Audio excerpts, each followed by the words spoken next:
Bonjour, bonsoir, et ça dépend de la air aux gens de la biso, na iPhone, to na laptop na yo. Et ça bon Kevin Bapamba Gaston au Nazane est représenté pour la première fois, donc première édition et émission na biso, Bosolo na vérité. L'autre toi sur le terrain mais tu es un peu bon jeune ou asa jeune et responsable, si je peux dire comme cela. Na kombo ya Alain Kabouya au Boyo Kaye Kalate Awa. Et ceux qui n'ont s'abonner à la chaîne YouTube Nabiso GCM TV Info, s'abonner pour que vous ratez bah nouvelles aux autres de ville province à Kinshasa, pourquoi pas na Libande Amboka international, tout ça pour communiquer nous dans temps réel. Sans plus tarder, nous avons déjà invité Nanga Maloba au Napesi. Bonjour Alino. Oui, bonjour mon frère. Comment vous allez? Ouais, je vais bien. Ouais, j'espère que Yomoko s'est présenté avant de vous assister à la cause et conséquences du chômage dans les jeunes congolais à la République démocratique du Congo. Ouais, merci. Ngai kombo na ngai Alain Kabouya. Nazali moko na bino nazali congolais. Donc na sepeli makasi ko ya na plateau pour na kolobela beaucoup plus na makambo oto ngito solo la biso mbale. Merci wa boyo qui alobaka mingi te mais alobaka essentiel donc koloba mingi eza litomba te ndenge lobaka biso na Congo eza juste il faut oloba mambo esengeli na pesa esengeli mambo oyo kopesa quelque chose à l'avenir oyo muto bino besoin de soin ba téléphone na bino to pe na ba iPad na bino bokozala satisfait nango sans plus tarder déjà na bandi ya mutuna na ndeko na Alain ba abonné na biso bazolanda yo bazana pour ça ala sala kanini qui est tout d'abord Alain avant ya ko développer si j'ai na biso les chômage et conséquences na ba jeune congolais. C'est Alain Kabouya pe nazali communicateur. Qui est hongo ba trop ba essentiel aza communicateur local ngai donc ndenge lelo ezabon eza kota parce qu'on va développer ya milieu ya ba jeune sans plus tarder Alain tolobe la cause et chômage ya ba jeune na RDC. Et quelle est tout d'abord l'importance de la jeunesse dans Mboka? L'importance de la jeunesse dans Mboka parce que tant de gens, tant de jeunes comprennent quelles sont l'importance de la jeunesse. Bafoué bon. Des andings to le belaraté bon dingue réalité et ça momentanément que jeunes jeunes il y a siècle jeunesse est bafoué non seulement par nos autorités nationales, mais aussi par rapport à ce qui se passe dans notre pays. Important si la jeunesse est nini na kati ya mboka. La jeunesse, disons la jeunesse congolaise, c'est vraiment et joue un rôle moins capital surtout actuellement dans le monde, puisque on dit toujours la jeunesse est allée à venir il y a lobby. Donc ceux qui mboka ezangi jeunesse donc ndenge balobaka no na ebli session na balobaka mboka o ezangi jeunesse eza mboka o peut-être ya kokufa donc jeunesse joue un rôle more capital na kati ya mboka puisque là où il y a pas de jeunes donc makambo vraiment un peu vraiment difficile donc ba difficulté vraiment makasi sans la jeunesse actuellement dans le monde donc makambo belé ekoki pe ko marcher te donc c'est un peu ça. Ouais, ce que tu comprends Dalino parce que le bara troté mais le bara essentiel jeune azan à venir en Mlaï parce qu'azan attend il y a aussi na makasi aussi là beaucoup plus et là il y a bien que déjà à quoi donc jeunesse c'est ça à venir ya mboka sans jeunesse c'est revivre et ça jeunesse mboka revivre et ça jeunesse botoko espérer rien de grave na futur Alain cause nini les jeunes congolais bazo ba aussi retrouver na chômage jeune parce que en regardant jeunesse congolais presque la majorité, je peux dire 100%, peut-être 95% dans chômage. Les jeunes, cause nini, ils ont poussé que les jeunes belé bongo bazala na chômage. Emploi isaté, on a misala isaté. Donc misala vraiment na mboka o isaté. C'est pour cela yangwana ils ont poussé la jeunesse congolaise et baza toujours na kati ya chômage. Tant que le misala, on voit tout d'abord l'État congolais. Félix Antoine Tshisekedi où il y a meurtre il y a institution surtout dans Congo et il y a aussi des jeunes où peut-être Moussa les alliés et puis Yemoko azana courage il y a aucun ko beta mutu soit ko ta CV soit lettre de motivation a été pour que bazwa. Est-ce que tu crois réellement que il y a moins pesa cause principale y a chômage à Bajen. Bon, sur na Rigoloba, na logo au lobby, il y a un donc les APK et logo moropé au bakisi pe na kati ya lisolo na biso mibale. Ndengo lobby ke no au mona Bajen mususu ba silisi classe donc azana possibilité donc azana courage était disons volonté ya kokende koluka musala donc aza vraiment na ngote wana pe ezape moko pe ya eloko o pe otonité olobela mais o nga na yebi ezake soki l'état congolais a meki un peu ko ça que emploi ezala ebele na mboka na biso. Je ne pense pas que non bah tout le chômage vraiment est très élevé puisque c'est un peu rare au monde que non mutuboya asilisi ake no koluka musa puisque nous tous dans l'esprit to biga que non attention na tangi boye misal les arana ngote puisque to yebi que non misal e komika ya baya donc na mboka o pour vivre il faut kaka ozala mwana ya soki oza mwana ya te. Donc si je comprends bien cause il y a chômage na RDC ça manque il y a l'état congolais au tinda ba jeune ba retraite au bazadi ya ba retraite et moi ba tiens moi retraite té à cause il y a chômage na milieu ya ba jeune. Voilà pesa il y a un peu ils ont joué rôle très important puisque au monde na ba compagnie mususu donc na ba société mususu ya l'état au monde donc ils ont na ba tout oh déjà si ba ça déjà retraité. Donc, baza déjà au-delà de 60 ans, mais jusqu'aujourd'hui, ils sont toujours là. Ils sont toujours là, on peut les dénoncer. Surtout, il y a l'État, les gens fonctionnaires, ils sont éligibles à la retraite, mais Tisco, là, aux appels, d'accord, on a progressé. D'accord, les appels na gens fictifs. Donc, les appels na bâtiment bakotaka bakombo na bango mais au mona batuana donc sur le plan physique bazala raté donc au mona kaka na moi société moi boye moi bakombo moi batu moi bekota donc ces gens là bazo bénéficier dans chaque fin du mois bazo bénéficier na salaire ya l'état mais or que sur le terrain bazala raté au mona ta même si na bana ba jour ya contrôle boye batuana bazala raté donc des gens fictifs. Donc ce n'est pas bien. Alors que tant que les gens fictifs, ils permettent vraiment que nos engagements puisque na habité actuellement na donc engagement za raté ça la société monte au bazora mutu non engagé bonaboué surtout que notre ebi que non et comme il faut za la mutu ya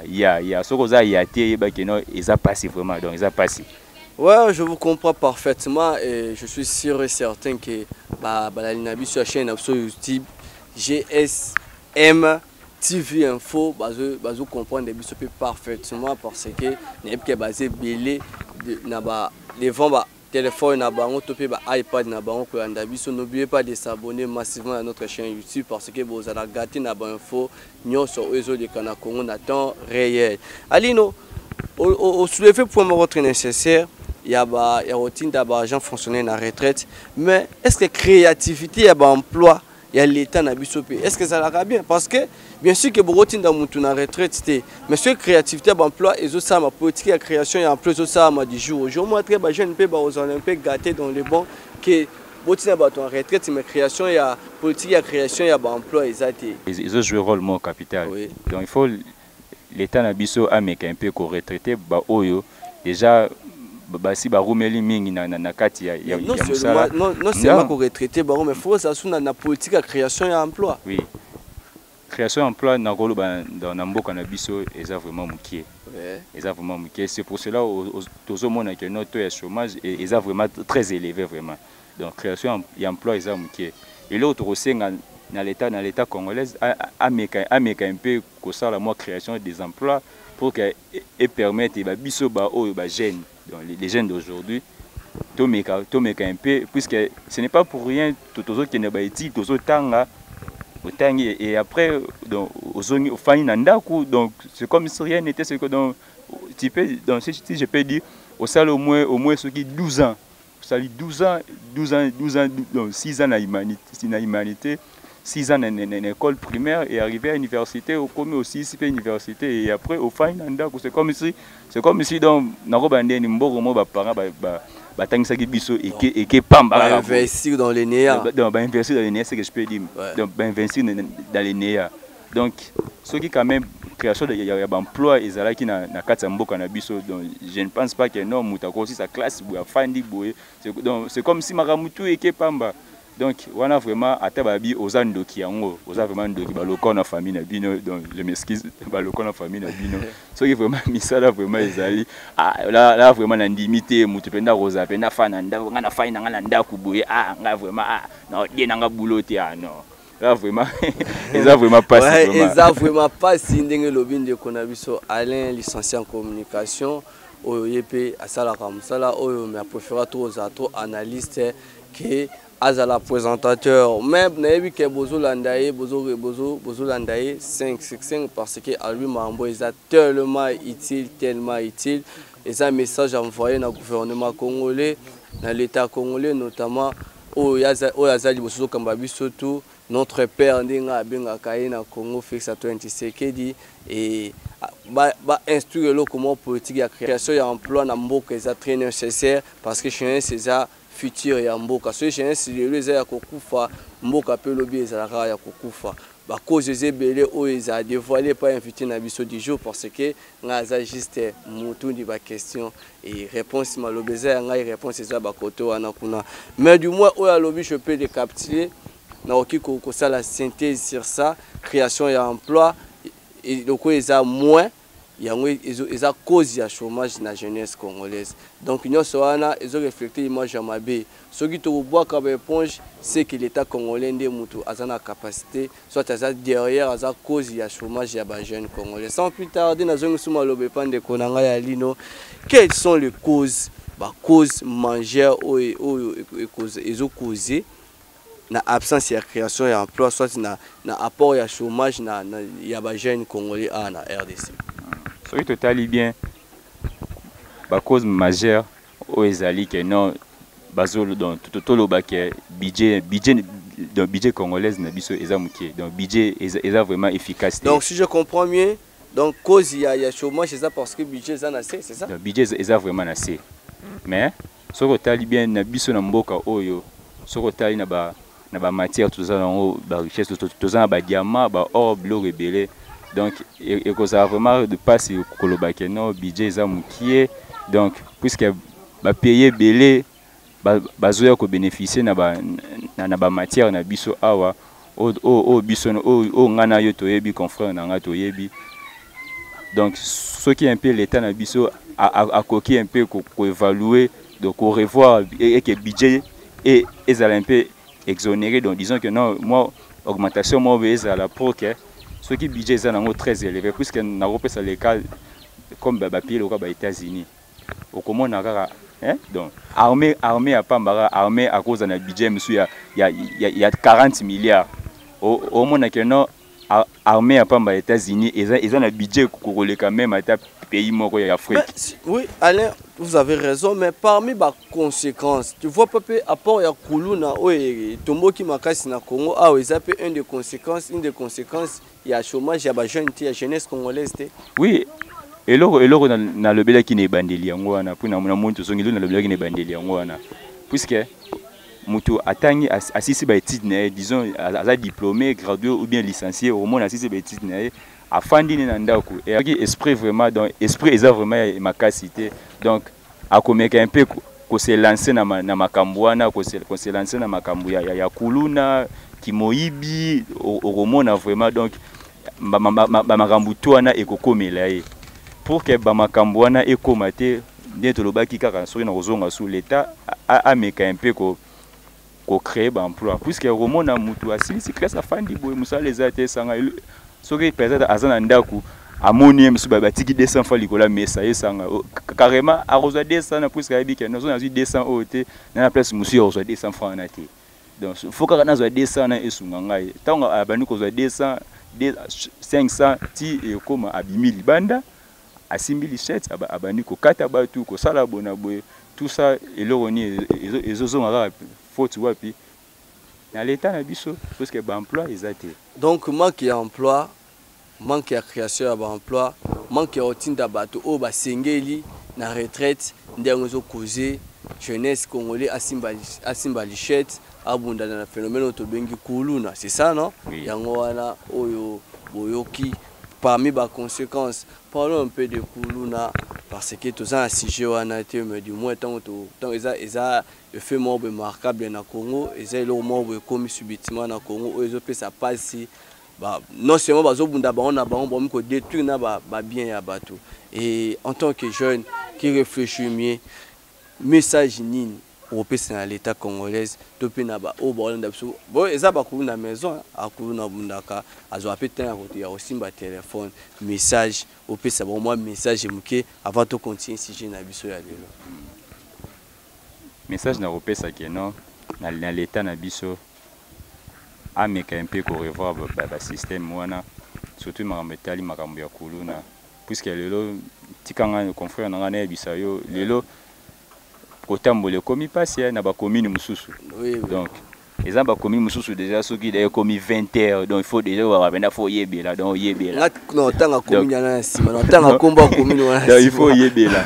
Donc il faut vraiment yebela. Non. Vous à l'aise, vous à la kimia vers la fin de l'émission. Je vous assure. Dès qu'on a dans le bas, donc ba commune mususu donc il faut vraiment oyebela vraiment donc soko yebelité donc ils ont vraiment passé vraiment. Scott au peut tout rôle ba moko pe ezape donc ezape moko pe ya ba ozo causer pe insécurité pe na kati wana mais donc l'état na biso il faut ameka un peu ko ça que non mama ba kuluna nesi là puisque tozo mona bazo kanga bango ba kiei mais au moins 2 jours 3 jours azongi souvent monsieur ba lobaka no ata ba kainga e pouson eza ndaku na ngai na obima kaka alors que to rôle l'état azo sa musana bien té plutôt le babon l'état azo sa musala bien té. OK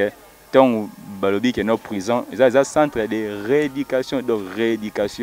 donc eza te que non muta koti kuna boy abimi le remonter parce que nous eza centre de rééducation donc une fois que koti kuna soko bimi boy on va pena nga pena za pena bina tiki mabe donc ngai na roboto la so mutelo roté na royiba te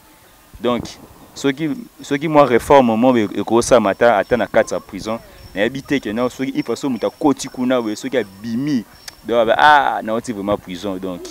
kuna vraiment ndena za boy na tiki donc eza vraiment passé donc ceux qui makambo boy ezo continuer kaka donc yeba que non na habité ceux qui tolinga to créer ni non plus tard. Ouais, Alain Kabouya a tout balayé déjà, j'espère, putain du jour à tout balayé, à tout parler, à tout dit. Parce que sur bah insécurité za makasi na Congo sur coup za makasi nyo sur na l'état congolais parce que notre l'état de la République démocratique du Congo a na capacité ya ko sala nyo surtout ya ko interdire nyo surtout azana nyo wana et tant azo sala ngote quand moi na ba seke yemo ko alingi bongo et sala ma seke yemo ko ni kune za na Congo na ebité ba raison na yeso ke zani or ce ka boyango il est là présent azana ba tout nyo surtout possible au mutu mon côté na bien mutu mon côté même si droit de l'homme au ba bete sotolo arozala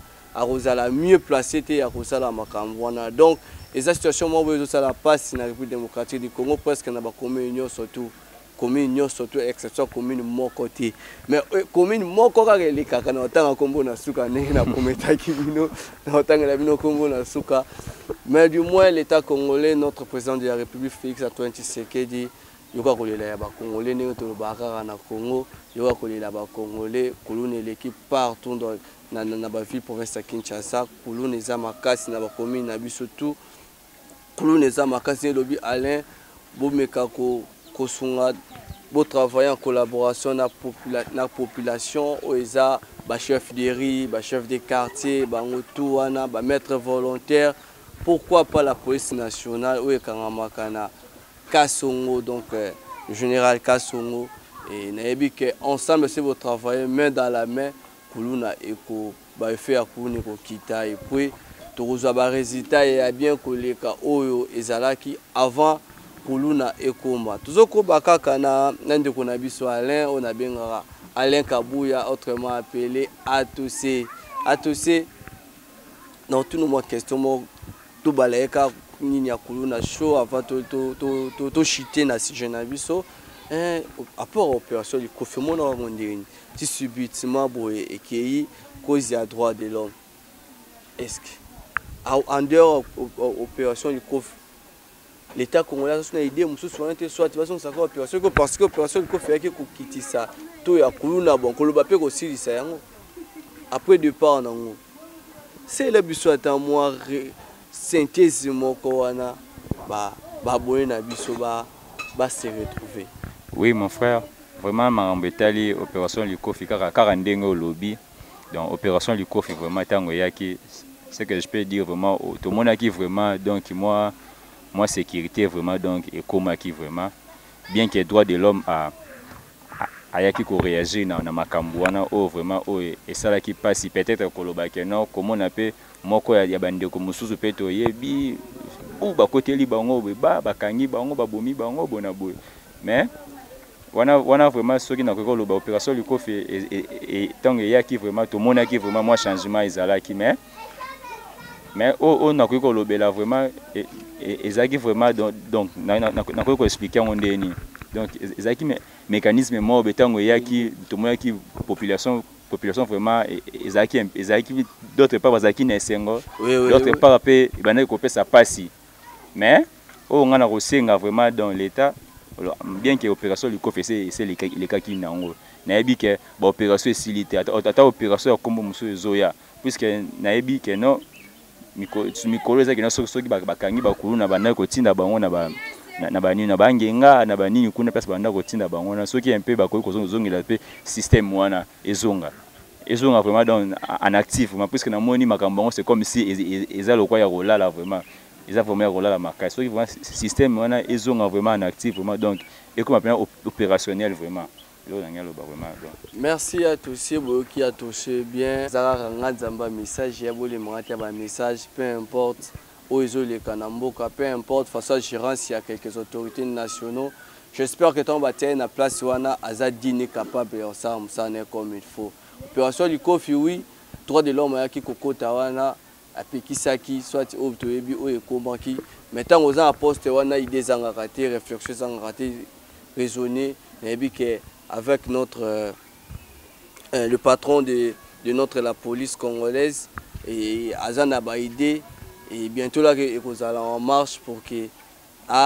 arrêter l'hémorragie au continue à vivre pour un Kinshasa na Kombo ya Kuluna. Sans plus tarder, tozo kita déjà malembe tozo chité na suka ya émission na biso o ezabongo boso na vérité to ba kita na bin to kita na bisika o esengeli to kita c'est juste premier numéro ndeto yambi confrère na biso Alain Kabouya et ceux qui n'ont s'abonné il faut s'abonner massivement na GSM TV Info o eza chaîne YouTube na bino esika o boboza la gâté na ba information na ba actualité no esika o boko s'ennuyer sans plus tarder pour conclure Alain Kabouya quelle est les idées maîtresses, la manière dont notre l'État peut procéder pour que à réussir chômage dans le milieu à jeunes congolais. Ouais, merci confrère Nangan avec yo. Ba idée majeure au notre koloba donc ba likanisini au l'État congolais na biso ko pour que makambutu wana o esila.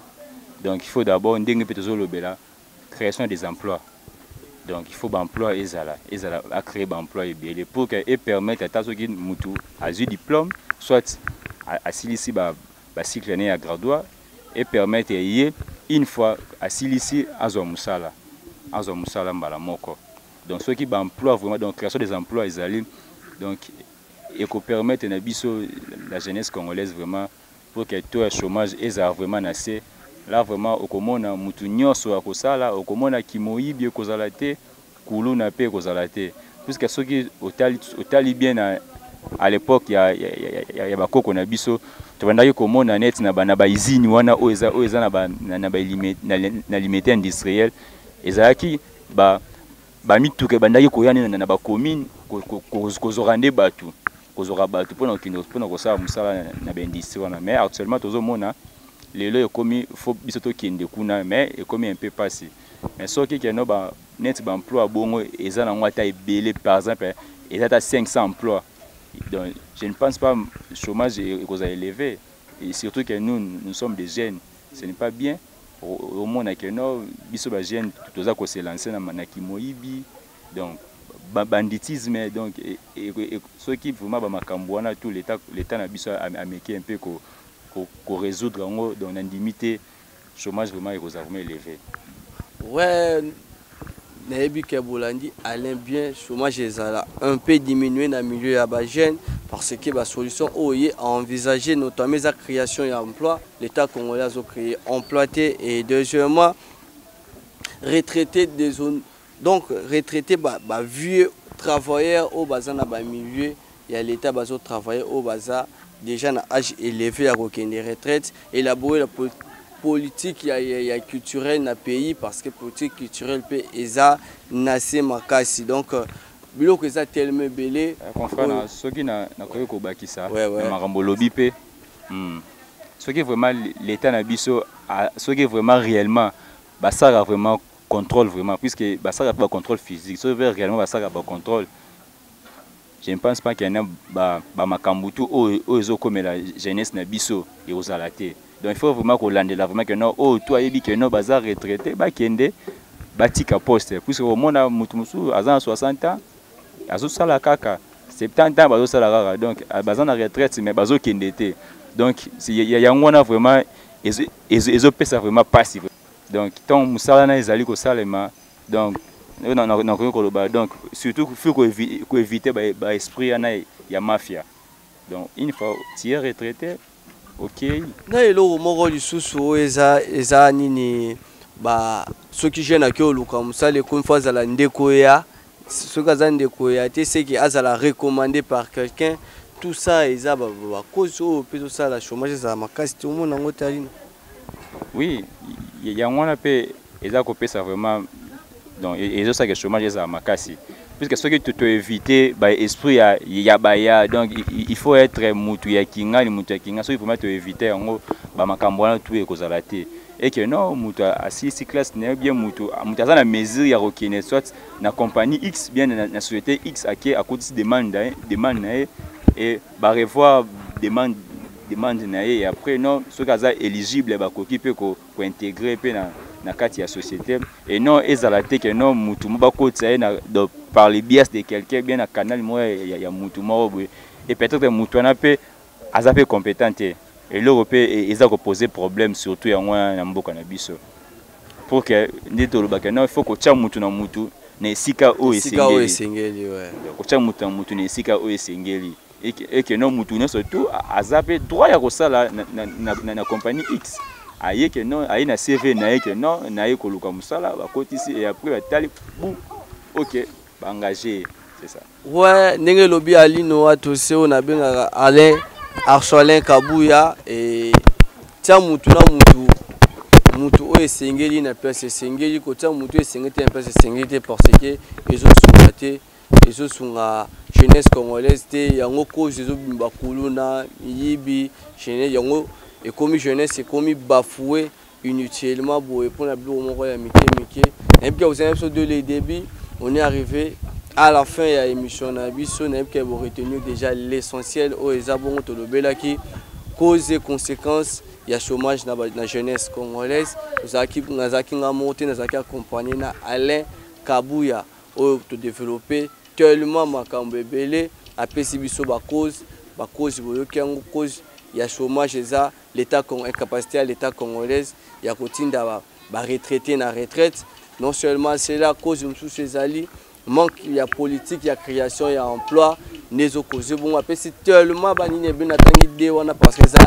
des éléments phares des causes phares na milieu il y a chômage il y a jeunes et apesi ba conséquences il y a auto monde na kuluna eza partout la ville province à Kinshasa na ba commune surtout yango kuluna eza parmi ba cause ba conséquences il y a chômage et apesi quelques solutions pour que il y a l'état congolais ko adopter soit pour que à s'en sortir na makambu ya mabe o elingi jeunesse congolaise notamment ya ko créer ba emploi,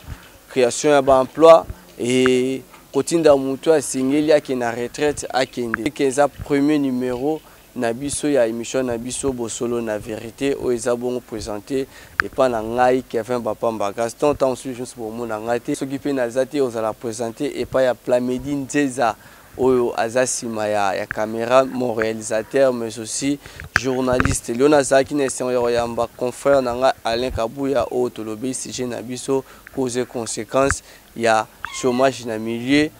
Il y a des jeunes qui s'abonnent, qui s'abonnent massivement parce qu'on est là pour se servir en temps réel. L'actualité, en temps réel. Je suis là pour me dire que je là. Tu repères l'actualité en temps réel, en temps singeli, puis en singeli. Alain, mot de la fin pour tous se séparer. Vraiment, nous avons vraiment aimé, c'est vraiment ma casse. Dès que nous avons continuer toujours pour s'abonner à la chaîne. Pour que quelqu'un un peu pour rater l'actualité. Donc, mututu aza kolanda biso tu dois s'abonner vraiment donc massivement massivement ngao wabino Kevin Bapamba Gaston topé wabino mususu azana biso te Plamedi Nzeza toza toujours là pour nako servir bino ningi na loba kaka l'erreur est humaine ya ka mutu mutasa carrière jamais nyama commettra erreur donc c'est tout ça to betaki libaku et kana kolumbisa ba message na bino ba motivation ba suggestion na bino ça biso tellement bien. Quant à moi, je vous dis déjà, s'abonner massivement. Ciao.